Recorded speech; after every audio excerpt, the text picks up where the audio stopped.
Hello guys, welcome back to another tutorial. In this video, I'm going to show you how to perform geometry calculations when you have a number of different types of vector layers.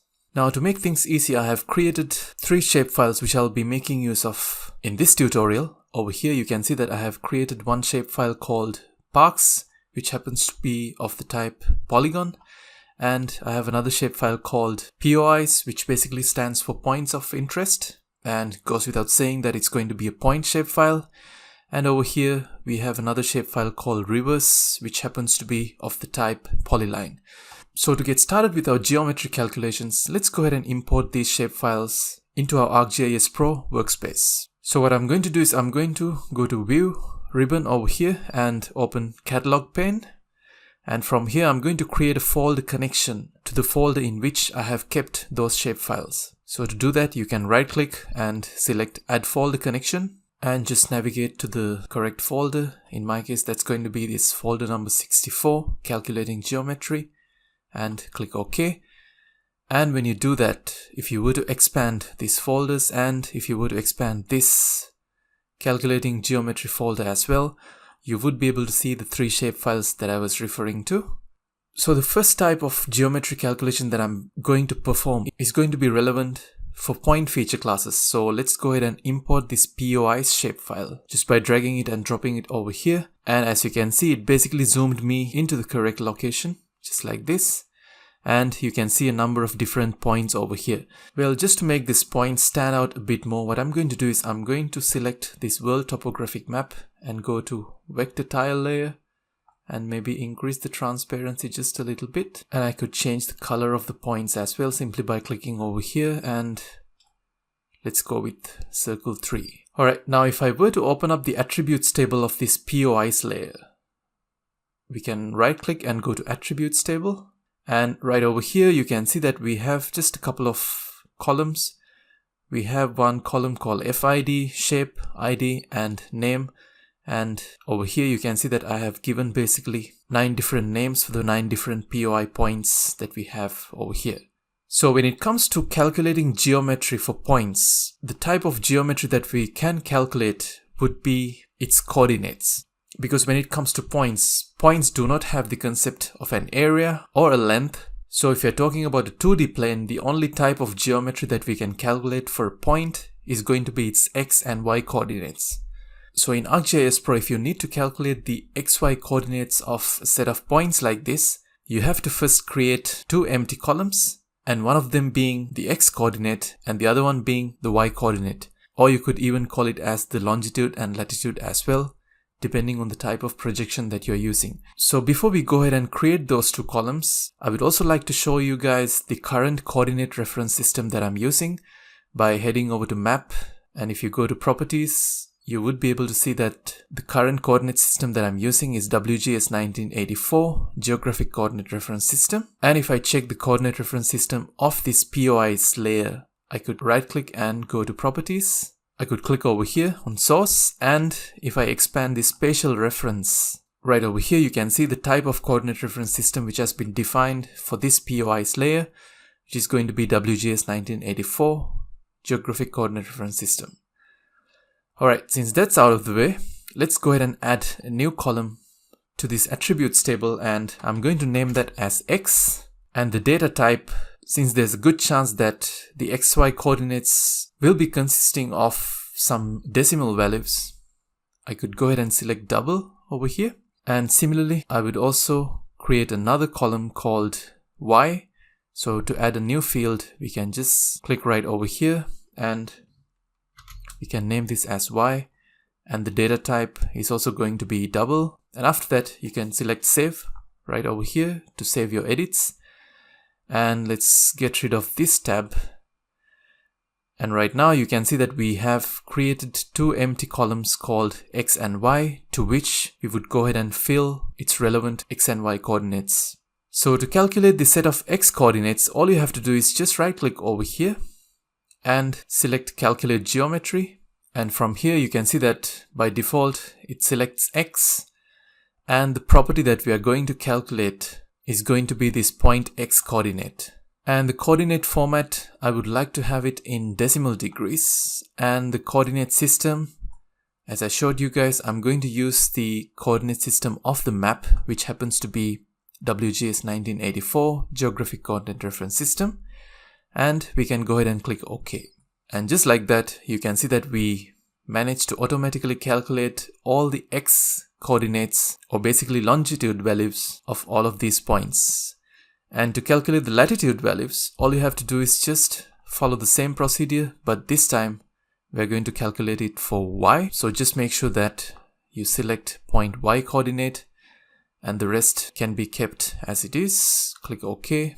And just like that, in no time, you manage to calculate the corresponding X, Y coordinates for each of these points. So for example, if I were to select this point POI1, which happens to be this point, the X coordinate or the longitude value happens to be -1.905 and the latitude value happens to be 53.873. And as you can see, we could obtain the XY values for all of these points just like this. So that's about calculating the geometrical properties for points.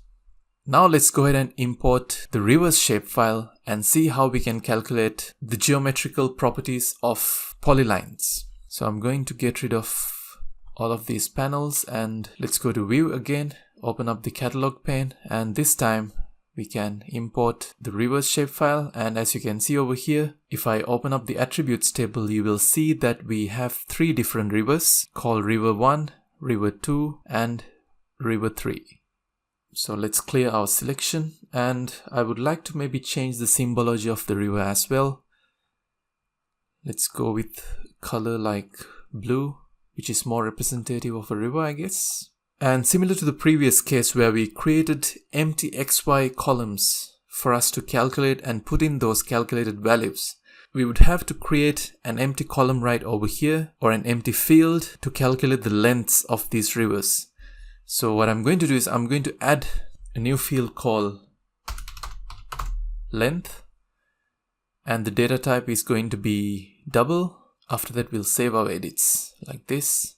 And sure enough, we have an empty column or an empty field called length right over here, to which we could calculate the length of each of these different polylines and record the values in a unit like, let's say, meters or kilometers, depending on your preference. However, before that, I would like to check the coordinate reference system of this reverse shapefile as well. And let's right click over here and go to properties.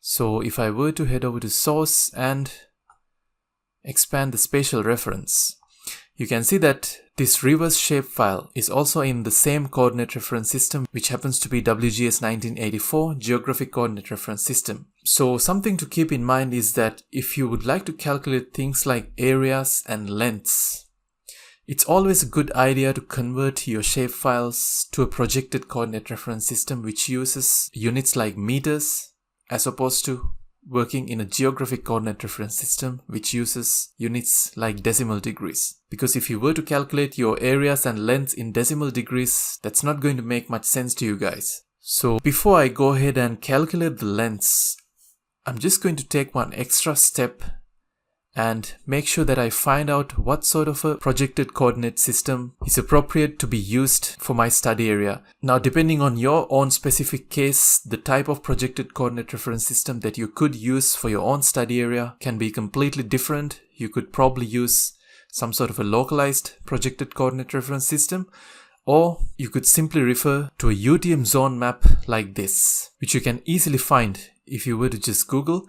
And right over here, if I zoom into the central part of the United Kingdom, you can see that the corresponding UTM zone that's going to be appropriate for me is going to be this UTM zone 30 north. And similarly, you could easily find out the corresponding UTM zone for your own specific case as well. So what I'm going to do is I'm going to change the coordinate reference system of my map to be UTM zone 30 north. So in order to do that, let's right click over here, go to properties, expand projected coordinate reference systems, UTM, WGS 1984 and Northern Hemisphere, and it's going to be this one right over here. So click OK.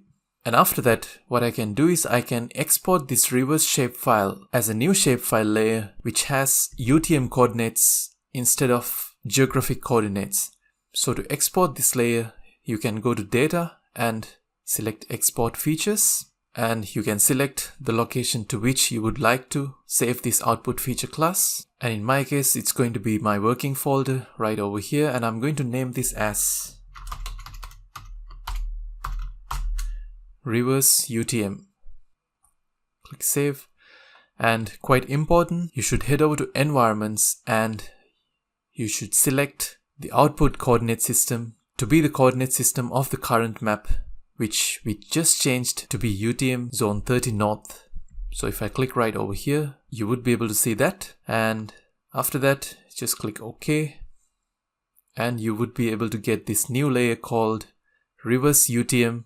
And if I right click over here and go to Properties and check the spatial reference, now you will be able to see that the new coordinate reference system of this layer is WGS 1984 UTM zone 30 north. Alright, now what I can do is I can right click over here and go to the attributes table of this newly created layer, and I could head over to this length field, right click, go to calculate geometry, and right now the property is going to be length, and we can select the length unit to be a unit of your choice. I'm going to go with let's say meters in this case, and the coordinate system sure enough is going to be the new coordinate reference system of the map, which happens to be UTM zone 30 north.